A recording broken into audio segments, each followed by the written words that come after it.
بسم اللہ الرحمن الرحیم۔ دوستو، دوران سفر امام احمد بن حنبل رحمت اللہ تعالی کا گزر جب ایک بستی سے ہوا تو شام کے سائے گہرے ہو رہے تھے اور رات کی سیاہی دن کے اجالے کو بس نگلنے ہی والی تھی۔ امام صاحب نے سفر جاری رکھنے کا ارادہ ترک کرتے ہوئے وہی رات بسر کرنے کا فیصلہ کیا۔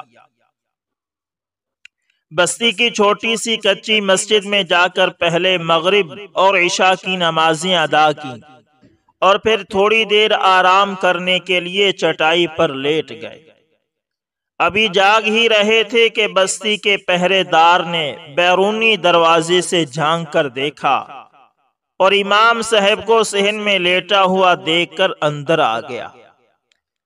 اس نے امام صاحب سے اپنے مخصوص اکھڑ لہجے میں کہا کہ یہ سونے کی نہیں، نماز پڑھنے کی جگہ ہے، لہٰذا آپ نے اگر نماز پڑھ لی ہے تو یہاں سے تشریف لے جائیں۔ امام صاحب نے اسے سمجھانے کی کوشش کی کہ وہ ایک مسافر ہیں، رات ہو جانے کے باعث انہیں مجبوراً رکنا پڑا ہے، بستی میں ان کا کوئی جاننے والا بھی نہیں، لہٰذا وہ مہربانی کر کے انہیں مسجد میں رات گزار لینے دیں۔ صبح نماز فجر ادا کرتے ہی امام صاحب اپنے سفر پر روانہ ہو جائیں گے، لیکن پہرے دار پر ان کی باتوں کا کوئی اثر نہیں ہوا۔ وہ مسلسل امام صاحب کو پریشان کرتا رہا۔ اس نے ایک ہی رٹ لگا رکھی تھی کہ یہ سونے کی جگہ نہیں ہے۔ جواب جہلا خاموش باشد کہ مصداق امام صاحب نے اس کے ساتھ بحث کرنا فضول جانا۔ بدستور لیٹے رہے اور خاموشی اختیار کر کے آنکھیں موند لی۔ امام صاحب کا خیال تھا کہ پہرے دار تھک ہار کر چلا جائے گا، لیکن اس کم بخت نے جب دیکھا کہ امام صاحب اس کی کسی بات کا جواب نہیں دے رہے تو وہ ہاتھا پائی پر اتر آیا اور جھپٹ کر امام صاحب کی ٹانگ پکڑ لی۔ اس نے امام صاحب کو گھسیٹنا شروع کر دیا اور کھینچتا ہوا مسجد سے باہر لے آیا۔ وہاں ایک کھلے میدان میں پہنچ کر اس نے امام صاحب کی ٹانگ چھوڑی اور بولا، اب یہاں پڑے سوتے رہیں، آپ کو کوئی نہیں جگائے گا۔ وہ ابھی جانے کے لیے پوری طرح مڑا بھی نہ تھا کہ سامنے گلی سے ایک ہاتھ میں لالٹین اور دوسرے میں تسبیح لیے آتے ہوئے ایک بزرگ نے اسے امام صاحب کے ساتھ بدتمیزی کرتے ہوئے دیکھ لیا تھا۔ وہ تیز تیز قدم اٹھاتے ہوئے وہاں پہنچے، پہرے دار کو سرزنش کی اور کہا کہ کسی مسافر کے ساتھ پیش آنے کا یہ کون سا طریقہ ہے؟ پھر امام صاحب سے پہرے دار کے نامناسب رویے پر معذرت کی اور انہیں بطور مہمان ٹھہرانے کے لیے اپنے گھر لے گئے۔ انہوں نے امام صاحب کے لیے کھانا بنوایا، آرام دہ بستر لگوایا، پانی لا کر منہ ہاتھ دھلوایا اور صبح امام صاحب کے وضو کے لیے لوٹا بھی بھر کر رکھا۔ غرض یہ کہ ان بزرگ نے امام صاحب کی حتی المقدور خدمت اور خاطر تواضع کی۔ وہ بار بار امام صاحب کو اپنی بستی میں ہونے والی زحمت پر معذرت اور اظہار شرمندگی کرتے رہے۔ پھر مہمان کو آرام کرنے کا کہہ کر جب وہ بزرگ جانے لگے تو امام صاحب نے، جو اپنے میزبان کی شرافت اور حسن سلوک سے بے حد متاثر ہوئے تھے، میزبان کو کہا کہ ذرا ٹھہریے۔ یہ کہہ کر اسے روکا اور پھر فرمایا کہ میزبان صاحب، اگر آپ برا نہ مانیں تو وہ ان سے کچھ معلوم کرنا چاہتے ہیں، یعنی امام صاحب ان سے کچھ پوچھنا چاہتے ہیں۔ امام صاحب نے اجازت پا کر پوچھا کہ یہ آپ ہر وقت کس کی تسبیح کرتے رہتے ہیں؟ بزرگ نے جواب دیا کہ کلمہ تمجید، تیسرے کلمے کی۔ امام صاحب نے پھر دریافت کیا کہ کب سے پڑھ رہے ہیں؟ وہ بولے، میں نے کبھی شمار تو نہیں کیا، البتہ ایک مدت گزر چکی ہے اور میں جوانی سے بڑھاپے کی حدود میں داخل ہو گیا ہوں۔ کچھ حاصل بھی ہوا یہ امام صاحب کا اگلا سوال تھا۔ بزرگ نے اللہ کا شکر ادا کیا جس نے بقول ان کے اس تسبیح کی برکت سے ان کی ہر خواہش پوری کی ہے، اور اپنی بات کی وضاحت کرتے ہوئے بولے شاید ہی میری کوئی خواہش، آرزو یا تمنا ایسی ہوئی ہو جو پوری ہونے سے رہ گئی ہو۔ پھر آپ نے اب تک یہ مشق کیوں جاری رکھی ہوئی ہے؟ یہ امام صاحب کا دوسرا سوال تھا۔ اپنی آخری خواہش کی تکمیل کے انتظار میں بزرگ نے جواب دیا اور بتایا کہ وہ میری آخری خواہش امام احمد بن حنبل کی ہے کہ میں ان کا پیروکار ہوں، اور میں چاہتا ہوں کہ مرنے سے پہلے کسی طرح امام احمد بن حنبل رحمۃ اللہ تعالی کا دیدار کر سکوں۔ یہ سننا تھا کہ امام صاحب کچھ دیر کے لیے سکتے میں آ گئے۔ ان کی حالت دیدنی تھی اور وہ رشک اور حسرت کے جذبات سے مغلوب ہو کر مسلسل اپنے میزبان کو دیکھے جا رہے تھے۔ پھر جب اس کیفیت سے نکلے تو اٹھ کر ان سے بغل گیر ہو گئے اور روندی ہوئی آواز میں بولے تو پھر لو، خوب جی بھر کر دیکھ لو، میں ہی احمد بن حنبل ہوں جسے آپ کی خواہش پوری کرنے کی خاطر ٹانگ سے پکڑوا کر اور گھسیٹ کر یہاں لایا گیا ہے۔ اللہ اکبر۔ دوستو، یہ امام احمد بن حنبل رحمۃ اللہ تعالی 164 ہجری ربیع الاول میں پیدا ہوئے۔ عبداللہ جو ان کے بیٹے ہیں وہ کہتے ہیں کہ میں نے اپنے والد یعنی امام احمد بن حنبل رحمۃ اللہ تعالی سے سنا تھا، آپ فرمایا کرتے تھے کہ میں 164 ہجری کے ربیع الاول میں پیدا ہوا ہوں۔ آپ رحمۃ اللہ تعالی عجمی نہ تھے بلکہ خالص عربی تھے۔ ماں باپ دونوں کی طرف سے شیبانی تھے۔ شیبان بھی عدنانی قبیلہ ہے جو طرا ابن معد ابن عدنان کے واسطے سے حضور صلی اللہ علیہ وسلم سے مل جاتا ہے۔ یہ قبیلہ بہادری، شجاعت، حمیت اور غیرت کے اعتبار سے بہت ممتاز رہا ہے۔ امام احمد کی رگوں میں بہادر باپ کا خون جوش مار رہا تھا۔ عزت نفس، عزم، ارادہ، صبر و تحمل اور مصائب کے برداشت کی عادت اپنے خاندان سے وراثت میں پائی تھی۔ ایمان راسخ دل میں موجیں مار رہا تھا۔ جب بھی آفات و ابتلا سے دوچار ہوتے اس وقت یہ خصوصیات اور بھی نمایاں ہو جاتی اور ایک نکھار سا پیدا ہو جایا کرتا تھا۔ پھر خداوند عالم نے ایسے اسباب بھی پیدا کر دیے تھے کہ ان کے مورثی خصائل کا نشو و نما ہوتا رہا۔ آپ کے ابتدائی حالات سے اندازہ ہوتا ہے کہ امام احمد نے اوائل عمری ہی میں محسوس کر لیا تھا کہ وہ تنہا ہیں، چونکہ بچپن میں باپ کا سایہ سر سے اٹھ گیا اور ماں کی گود سے بھی محروم ہو گئے۔ باپ کے انتقال کے وقت آپ بالکل چھوٹے سے تھے اور کہا کرتے تھے کہ میں نے اپنے باپ کو دیکھا نہ دادا کو، بلکہ مشہور تو یہ ہے کہ والد کی وفات آپ کی ولادت کے بعد ہی ہو گئی تھی۔ آپ کے والد کی عمر اس وقت 30 سال کی ہوگی۔ ظاہر ہے اس وقت آپ چھوٹے سے ہوں گے، نہ کسی چیز کا احساس تھا نہ شعور۔ باپ کے بعد ماں نے بڑے پیار سے پالا اور پرورش شروع کر دی۔ باپ کا ترکہ بھی کچھ زیادہ نہ تھا۔ بغداد میں ایک گھر اور صرف اتنی زمین جہاں سے تھوڑی بہت آمدنی مل جاتی تھی۔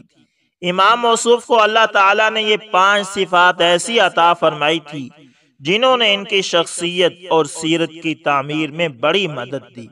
نمبر 1، حسب و نسب کی بلندیاں۔ نمبر 2، یتیمی، جس کا نتیجہ یہ تھا کہ اعتماد نفس پیدا ہو گیا اور بچپن ہی سے اپنے اوپر بھروسے کے عادی بن گئے تھے۔ نمبر 3، فقر و افلاس، مگر ایسا فقر و افلاس جس نے آپ کو اگرچہ عیش و تنعم سے تو لذت اندوز نہیں کیا لیکن لذت نفس میں بھی قریب پھٹکنے نہ دیا۔ نمبر 4، قناعت، جس کے سبب علو فکر اور نظر پیدا ہو گیا۔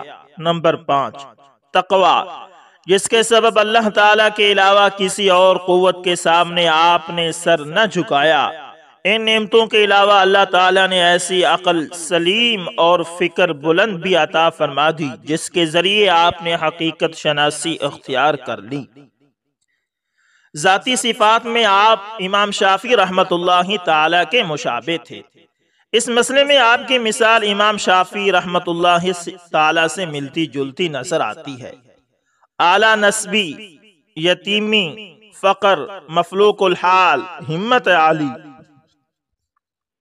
نفس خود شناسی اور ذہین وغیرہ سب صفات دونوں استاد اور شاگرد میں قدر مشترک تھی، اس لیے کہ دونوں ہی کو ان کی ماؤں نے اپنے حسن تربیت کے ذریعے پہچانا اور سربلندی اور رفت کی صلاحیتیں پیدا کی۔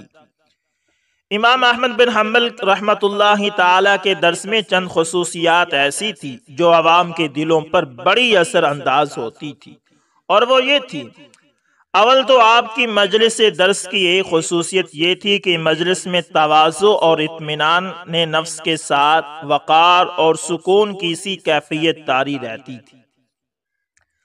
وقار اور سکون کی کیفیت صرف آپ کی علمی مجلس ہی پر منحصر نہ تھی، بلکہ آپ کی ہر مجلس خواہ نجی ہو یا علمی ایسی کیفیت کے حامل ہوا کرتی تھی۔ نہ آپ مذاق کے عادی تھے، نہ لہو لعب کی باتیں پسند فرماتے تھے۔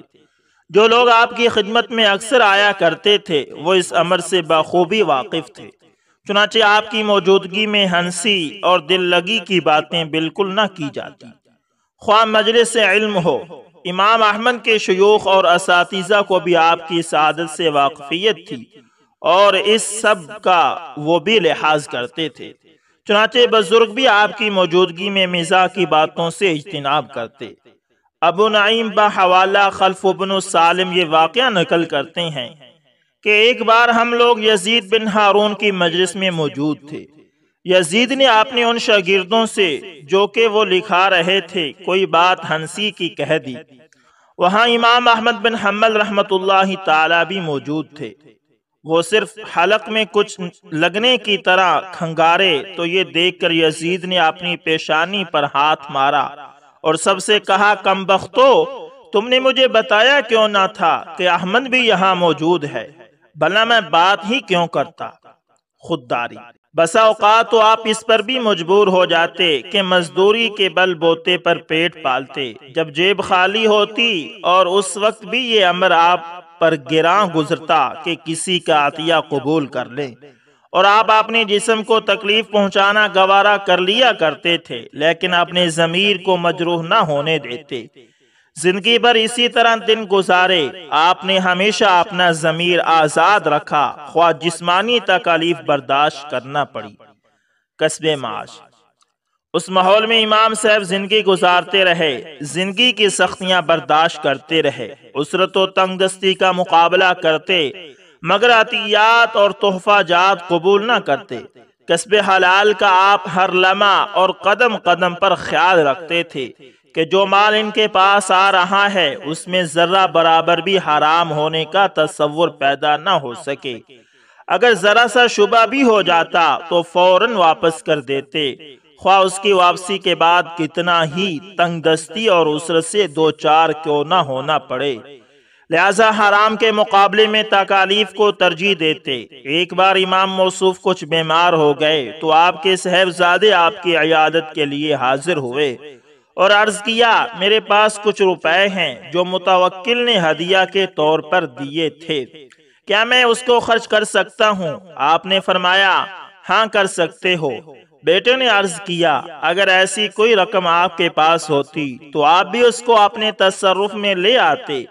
یہ سنا تو ارشاد فرمایا: بیٹے، میں خلیفہ کے عطایا کو حرام نہیں سمجھتا، لیکن ان کا لینا تزکیہ نفس کے خلاف سمجھتا ہوں۔ اللہ اکبر۔ اس واقعے سے ثابت ہوتا ہے کہ امام احمد رحمت اللہ تعالی خلفاء کے عطایا کو حرام اور ناجائز تو نہ خیال کرتے تھے، مگر مشتبہ ضرور سمجھتے تھے، اور جب بھی کسی شے کے متعلق یہ تصور ہو جاتا کہ یہ مشتبہ ہے تو پھر اس کا استعمال میں لانا تزکیہ نفس کے خلاف سمجھتے تھے۔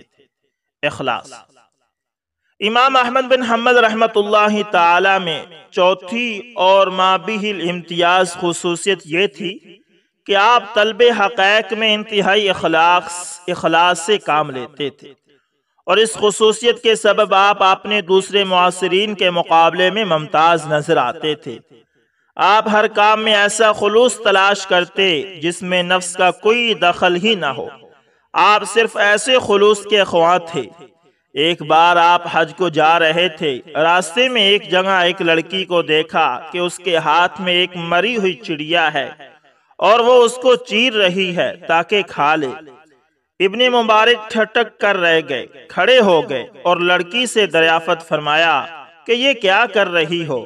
اس نے جواب دیا کہ میں اور میرا بھائی یہاں بالکل بے سہارا پڑے ہیں، اور اب ہمارے پاس کچھ نہیں رہا، نہ کھانے اور پیٹ پالنے کا کوئی سامان ہے، اور اب کوئی اور صورت تو ہے نہیں۔ ہمیں فاقہ سے آج 3 دن گزر گئے ہیں، اور مردار بھی ہمارے لیے اب حلال ہو چکا ہے۔ ہمارا باپ ایک مالدار شخص تھا، اس پر ظلم ہوا اور تمام مال چھین لیا گیا اور اسے غارت گروں نے قتل کر دیا۔ ابن مبارک یعنی امام احمد بن حنبل رحمۃ اللہ تعالی نے اپنے سیکرٹری سے دریافت کیا کہ زاد راہ کی مد میں اب تمہارے پاس کتنی رقم باقی ہے؟ اس نے جواب دیا 1000 دینار۔ امام ابن مبارک یعنی امام احمد بن حنبل رحمۃ اللہ تعالی نے حکم دیا کہ اس رقم میں سے صرف 20 دینار اپنے پاس رہنے دو، جو ہمیں کافی ہو جائیں گے، باقی رقم اس لڑکی کو دے دو، یہ کام حج سے زیادہ ثواب کا باعث ہے۔ اور پھر وہ واپس چلے گئے۔ اللہ اکبر، اللہ اکبر۔ دوستو، امام احمد بن حنبل رحمۃ اللہ تعالی عوام الناس میں سب سے زیادہ حیادار، کریم النفس، حسن معاشرت اور تہذیب و اخلاق کے حامل تھے۔ لغویات سے الگ رہتے تھے، ہمیشہ نظر نیچی رکھتے تھے، لبوں پر حدیث اور صالحین اور ان کی حکایات کے علاوہ اور کوئی بات نہ کرتے۔ جو بھی ان سے ملتا تھا وہ خوش ہو جاتا تھا۔ دوستو، یہ تھے امام احمد بن حنبل رحمۃ اللہ تعالی کے اخلاق اور عادات و خصال۔ امام احمد بن حنبل رحمۃ اللہ تعالی نے رسالت مآب صلی اللہ علیہ وسلم کا منہاج اختیار کیا تھا، اسی کے نور کی روشنی حاصل کر کے دوسروں کی رہبری کی، اور ہمیشہ اس آیت پر عمل کیا، یعنی حضور صلی اللہ علیہ وسلم کی زندگی تمہارے لیے اسوہ حسنہ ہے۔ اللہ تعالیٰ سے دعا ہے کہ اللہ تعالیٰ امام موصوف رحمۃ اللہ تعالیٰ کے نقش قدم پر چلنے کی توفیق عطا فرمائے، اور ان کی جو صفات حسنہ تھی اللہ تعالیٰ وہ صفات ہمارے اندر بھی پیدا فرمائے۔ دوستو، ہمارے اس چینل پر الحمدللہ صحابہ کرام، تابعین اور اولیاء کرام کے قصص، واقعات اور روزمرہ کے اسلامی قصے یہ اپلوڈ کیے جاتے ہیں۔ الحمدللہ اس چینل سے بہت سے لوگوں کو فائدہ بھی پہنچ رہا ہے، لوگ کمنٹ بھی کرتے ہیں، اور اگر آپ بھی چاہتے ہیں کہ ایسے قصے جو آپ کی زندگیوں کو بدل دیں، جو آپ کی نسلوں کی زندگیوں کو بدل دیں، آپ ایسے قصے سننا چاہتے ہیں، تو آپ ہمارے چینل کے ساتھ لازمی جڑے رہیے، تاکہ جو بھی نئی ویڈیو، جو بھی نیا قصہ یا کوئی بھی واقعہ یا کسی امام موصوف کی زندگی کو اگر اپلوڈ کی جائے تو سب سے پہلے آپ تک پہنچتی رہے۔ تو دوستوں، ملتے ہیں کسی نیکسٹ اچھی سی ویڈیو کے اندر، تب تک کے لیے اللہ حافظ، جزاکم اللہ خیر۔